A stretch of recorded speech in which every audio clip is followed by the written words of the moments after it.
Okay.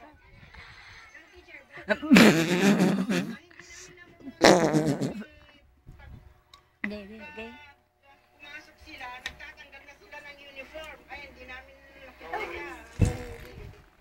Gusto iwasan ng Department of Education na mag-alala mga estudyante sa mga klase.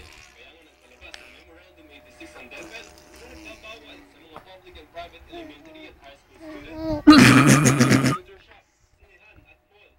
Balak nilin ng DepEd na mga estudyante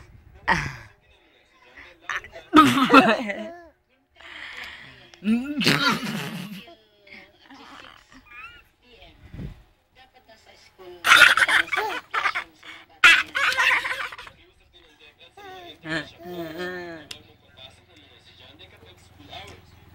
Close open, close open, close open, close open. Ah, ninggara! Ninggara man ninggara naman na naman ibot ninggara agay nang mut agay. Agay. nakasalalay ang pag-monitor sa mga bata. Mga nagaraw na nag-ugnayan ng mga magulang at paaralan kung sa kapakanan ng mga estudyante. Ayon sa Department of Education, wala namang parusa na ipapataw sa mga estudyanteng mahuhuli sa mga internet shops sa paaralan ng mga estudyante at nag-aaral. Hindi dapat parusahan yung bata, no? The more na encourage natin yung mga bata mag-drop out. Now we don't want dropouts.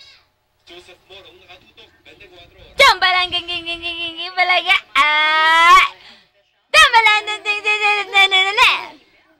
Ante balang ging. At ito takala.